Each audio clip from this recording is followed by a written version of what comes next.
Imposible hasta que se hace. Conforme vayas oyendo este microlibro, sabrás todo lo que un joven, o no tan joven, puede hacer para lograr tener algún día el país que todos quisiéramos. Además de cómo encontrar tu propósito, aprovechar todo tu potencial para encontrar nuevas ideas y hacer que éstas sucedan.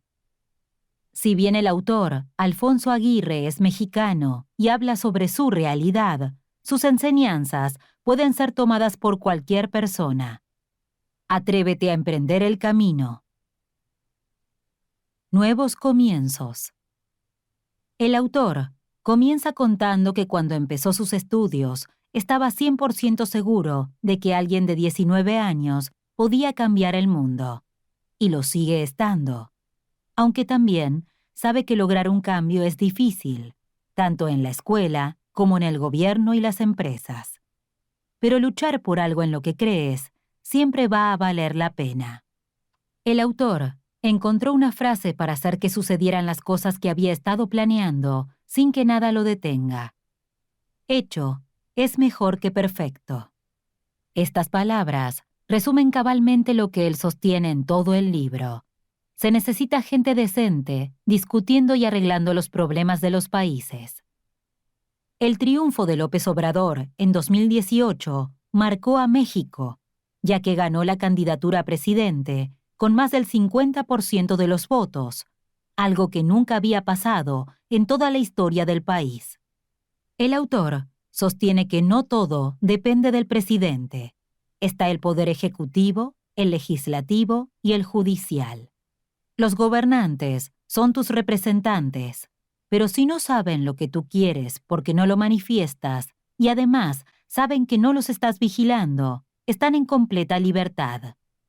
Los ciudadanos no se han animado a participar en organizaciones, ni a vincular las universidades con la iniciativa privada, ni a elegir una causa y luchar por ella. Aguirre hace una invitación constante a tomar cartas en el asunto y a dejar de criticar cualquier error y a cualquier persona que intente hacer algo. El reto más grande justo ahora para todos los mexicanos es aprovechar la esperanza de cambio y convertirla en la herramienta más poderosa para lograrlo, la participación ciudadana. El autor tiene muy clara la razón por la que ganó López Obrador. Había enojo con los dos partidos hasta ahora en el poder por no haber entregado los resultados que prometieron. Con ambos partidos hubo avances, sí, pero las expectativas de los mexicanos ya no son bajas. Fue muy difícil para el autor decidir por quién votar. Odia tener que elegir al menos peor, pero afirma que esto se va a acabar cuando nos decidamos a participar activamente en las decisiones del país, cuando exijamos, cuando marchemos, cuando nos organicemos y sobre todo, cuando todos estemos abiertos a lanzarnos por algún cargo público. Cuando lo hagas, da tu mejor esfuerzo. Tu trabajo y tu desempeño no tiene que ser perfecto, solo sé valiente, amable y resiliente. Ese día va a ser increíble. Ya no se va a tratar de elegir al menos peor. Se va a tratar de una difícil decisión para elegir al mejor. Primeros pasos. Aguirre comenzó estudiando la carrera de Ingeniería Industrial y Sistemas. Formó una organización estudiantil con el propósito de que los alumnos participaran activamente en las decisiones de la facultad. Y lo logró. Una vez que se inscribían a Voz Joven, se hacían parte de algo, y cuando terminaban, buscaban alguna otra actividad en otro grupo político. No duró mucho su participación en esa carrera, ya que al poco tiempo se dio cuenta de que quería estudiar Relaciones Internacionales. También, por primera vez, dividió su tiempo en solamente dos cosas: escuela y trabajo. Ese primer trabajo fue en el gobierno municipal de la ciudad de Coahuila. Aquella experiencia le mostró que el gobierno se maneja constantemente con técnicas y costumbres muy antiguas. Tiene la certeza de que hacen falta jóvenes y de que ellos harán una gran diferencia. De ser oficinas aburridas y burocráticas, pueden pasar a ser espacios colaborativos, eficientes y centrados en los ciudadanos. Nadie va a poder resolver los problemas de esta época con estructuras antiguas. Esto se refiere a usar la tecnología para mejorar las ciudades, facilitar las cosas, mejorar la comunicación, ser más transparentes y tomar mejores decisiones.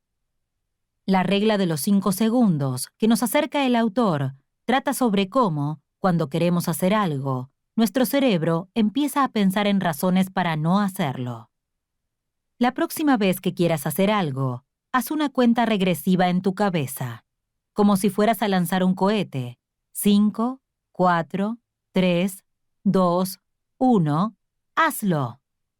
Esa simple cuenta regresiva distrae a tu cerebro de pensar en los posibles peligros, en los miedos o en los posibles obstáculos.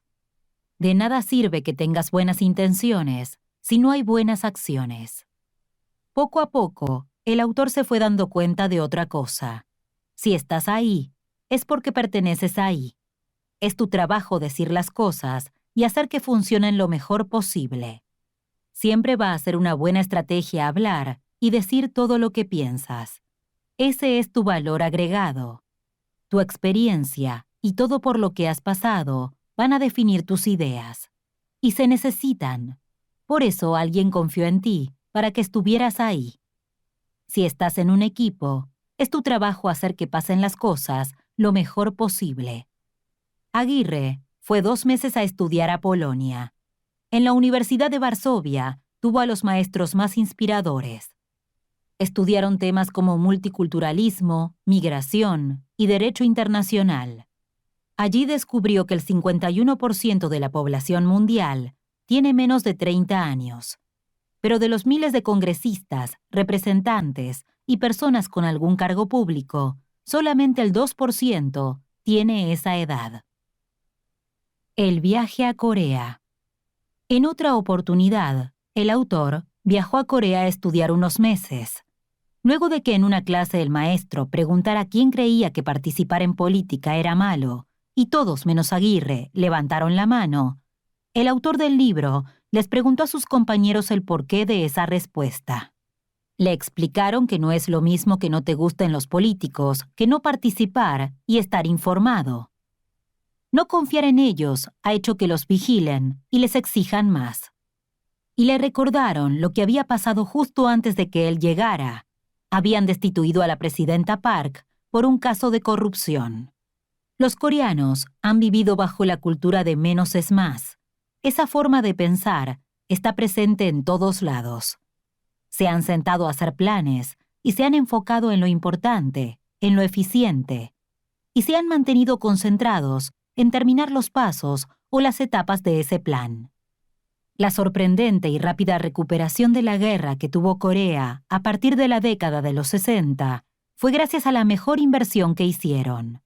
Siendo un país con extrema pobreza y donde casi el 80% de su población no sabía leer ni escribir, apostaron todo a la educación. En la década de los 90, el 93% de los coreanos ya sabían leer y escribir. Además, se generalizó la idea de que para lograr ser parte de la clase media, había solamente 2 caminos: estudiar una carrera profesional y obtener un título, o enlistarse en una carrera militar. Ahora son de las mejores economías del mundo. El autor sostiene que México sería muy diferente si los gobiernos tuvieran como eslogan algo que motivara a tener grados de estudios más altos y campañas enfocadas en hacer que la educación también sea la prioridad de los ciudadanos. Después de esa época de rápido crecimiento económico, en 1997 hubo una crisis en todo el continente asiático. Corea no se salvó. El gobierno hizo recortes al gasto público. Se produjo una reestructura industrial y comercial. Se cerraron negocios y empresas que no estaban generando lo esperado, y se promovieron nuevas leyes para tratar de pagar la deuda que tenían. De los ciudadanos nació una campaña nacional para ayudar al país a pagar ese crédito del FMI que acababan de solicitar. Las familias salieron a las calles voluntariamente, no para marchar o manifestarse, sino para donar el oro que tenían. En menos de 5 años habían terminado de pagar la deuda, y empezaron a crecer aún más. Algunas ideas y propuestas. Los mejores países se concentran en la atracción y formación del mejor talento, sin distinción del nivel socioeconómico. Tienen gobiernos digitales, con instituciones eficaces y abiertas que fomentan la investigación y el emprendimiento. Sus ciudades son divertidas y seguras para vivir, con un alto nivel de concentración urbana, basado en un crecimiento vertical. Aguirre sueña con lograr eso en México. Aspira a que los mexicanos estudien en el extranjero, con el compromiso de volver para ayudarnos a liderar el cambio y mejorar las cosas con todo lo que aprendieron. Por otro lado, digitalizar y hacer eficientes los procesos va a ayudar a transparentarlos, pues así se pueden establecer indicadores que se actualicen en tiempo real y presentarlos públicamente.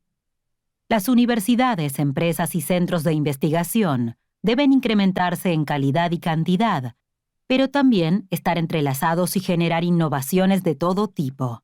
De este modo, pueden producir ideas y acciones para el mercado y la industria. Un gran problema es que no creemos en la política y en el gobierno, y esto desalienta a los mejores perfiles a querer ser parte de todo eso. Lo que hay que hacer es crear un ecosistema electoral dinámico donde cualquier persona pueda lanzarse por un cargo público. En pláticas, discusiones y debates, se ha escuchado afirmaciones tales como «los pobres son pobres porque quieren» y «el que quiere puede». Para el autor, estas son de lo más erróneas. Una persona que lleva días sin probar un alimento nutritivo, sin tener una casa donde dormir o una habitación digna, ¿cómo se supone que podría aspirar a tener una vida mejor? Simplemente tiene que dedicarse a los asuntos del día a día para poder sobrevivir. El país se transformaría completamente si, por ejemplo, el 20% de las personas que han tenido el gran privilegio y la oportunidad de estudiar una carrera profesional buscaran la manera de hacer que el 80% restante también tuviera los medios para obtener una licenciatura o diploma. O, mejor aún, si el 56% de los mexicanos que no se encuentran en situación de pobreza exploraran alternativas para ayudar a salir de ella al otro 43%. El siglo de la ejecución. Luego de años trabajando por mejorar una ciudad y de una campaña que fracasó en su afán de ayudar al alcalde en su carrera para diputado, Aguirre decidió encaminarse en el proyecto de escribir este libro mientras cursaba sus últimos meses de clases antes de recibirse. Se dedica a los negocios internacionales, pero también a la creatividad y a la innovación. Afirma que la calidad de tus ideas depende de tu capacidad de estar presente en el momento y de qué tanto observas y te mantienes curioso ante lo que ves. Hay estudios que demuestran que meditar aumenta tu creatividad porque estimula tu cerebro de diferentes maneras y hace que prestes más atención, lo que provoca que estés más abierto a nuevas ideas. Otra cosa efectiva a la hora de buscar creatividad es la lectura. Aguirre sostiene que los que avanzan son los que ejecutan sus planes, los que ponen en marcha sus ideas, aquellos que en lugar de quedarse pensando una y otra vez las cosas, las hacen y mejoran. Pregúntate, ¿a qué le estás dedicando tu tiempo? Lograr ejecutar tus ideas depende completamente del tiempo que le vayas a dedicar. Y poco se va a lograr si ese tiempo es cero. Si no crees en ti y te atreves lo suficiente para trabajar en tus propios planes, tal vez termines trabajando en los de alguien más. Mantén en mente que las cosas grandiosas requieren de tiempo y esfuerzo. Tenemos un reto: reunirnos y trabajar en equipo para resolver juntos los problemas que tiene el país. Los buenos, que somos la mayoría, estamos muy desunidos. Y parte del problema de que no avanzamos mucho como país es que cada quien está obrando por su cuenta. Eso es lo que hay que cambiar. Promovamos que participar haciendo un cambio mediante la política, organizaciones no gubernamentales o cualquier otra actividad sea visto como algo honorable y positivo. En el final del libro, Aguirre cuenta que el 11 de diciembre se recibió y se preguntó: ¿y ahora qué? La respuesta se le presentó fácil: Seguir adelante, servir, ser amable, tratar de hacer el bien todo el tiempo y tratar de cambiar México. Notas finales. Imposible hasta que se hace es un libro que nos llena de ganas de emprender nuevos desafíos y hacernos cargo de las responsabilidades que delegamos en los políticos. Es una invitación a formar parte de la toma de decisiones y a comprometernos con la realidad social y económica que nos rodea.